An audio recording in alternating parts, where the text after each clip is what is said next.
Era a maior noite da história de um clube. Um time nascido no interior de Santa Catarina que havia subido da quarta divisão para a elite do futebol brasileiro em apenas 5 anos. Um time que pela primeira vez ia disputar uma final continental. Mas aquela noite de novembro de 2016 não seria de glória. Seria a noite mais triste do futebol brasileiro. A Associação Chapecoense de Futebol era uma história de superação. Em 2009, o clube disputava a Série D, a quarta divisão do futebol brasileiro. Em 2014, já estava na Série A. E em 2016, fez algo que ninguém esperava.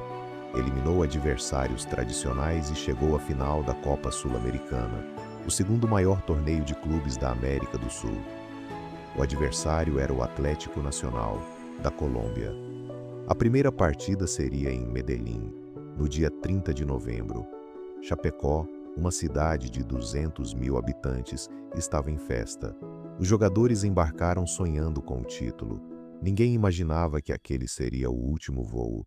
A delegação da Chapecoense fretou um avião da empresa boliviana Lamia, Linha Aérea Merideña Internacional de Aviación, uma companhia pequena fundada em 2010, que oferecia preços até 40% mais baratos que a concorrência e havia se especializado em transportar equipes de futebol pelo continente.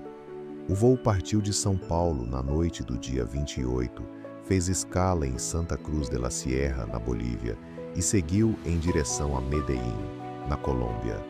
A bordo, 77 pessoas, jogadores, comissão técnica, dirigentes e 20 jornalistas brasileiros que cobririam a grande final.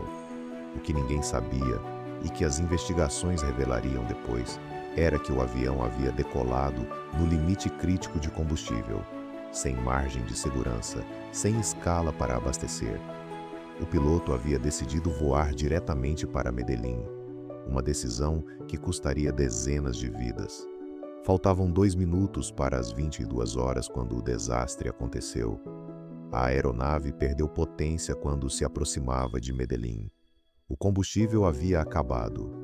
As luzes da cabine se apagaram de repente, e cerca de 50 segundos depois, o avião se chocou contra o Cerro El Gordo, uma montanha a 2.600 metros de altitude, a 35 quilômetros do aeroporto. O piloto chegou a declarar emergência, mas tarde demais. Helicópteros de resgate foram inicialmente impedidos de chegar ao local pela névoa densa.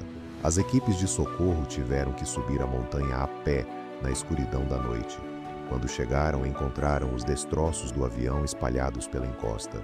De 77 pessoas a bordo, 71 não sobreviveram. Entre elas, 19 jogadores, o técnico Caio Júnior, dirigentes e 20 jornalistas, a maior tragédia da história do jornalismo esportivo brasileiro. A notícia chegou ao Brasil no meio da madrugada e o país inteiro parou. 6 pessoas sobreviveriam àquela noite: os jogadores Jackson Follman, Neto e Alan Ruschel, o jornalista Rafael Henzel e 2 tripulantes bolivianos, a comissária Ximena Soares e o técnico de voo Erwin Tumiri, que sobreviveu porque, nos momentos finais, adotou a posição fetal ensinada nos treinamentos de emergência. Jackson Follman perdeu a perna direita na tragédia. Alan Ruschel voltou a jogar futebol profissional. Rafael Henzel escreveu um livro sobre a experiência, voltou a narrar jogos da Chapecoense e morreu em 2019, vítima de um infarto, enquanto jogava futebol com amigos. Tinha 45 anos. E Ximena Soares revelou um detalhe que arrepia. Seu filho de 7 anos havia pedido para viajar com ela naquele voo. O pedido foi negado. O mundo do futebol se uniu de uma forma nunca vista. O Atlético Nacional, adversário da final, pediu à CONMEBOL que o título fosse entregue à Chapecoense. O pedido foi atendido. Clubes brasileiros emprestaram jogadores gratuitamente para ajudar o time a se reconstruir. A montanha onde o avião caiu foi renomeada. Hoje se chama Cerro Chapecoense. E Chapecó e Medellín se tornaram cidades irmãs para sempre. A Chapecoense reconstruiu seu elenco. caiu para a Série B. Lutou. E em 2025 conquistou o acesso de volta à Série A, como se os 71 ainda empurrassem o time de algum lugar. A tragédia da Chapecoense não é apenas uma história de futebol, é uma história sobre sonhos, sobre perdas e sobre a força de uma cidade que se recusou a desistir. Isso foi o Bastidores do Futebol. Se esse vídeo te tocou, se inscreva no canal e ative o sino. Contamos histórias que o futebol nunca esquece. Até o próximo.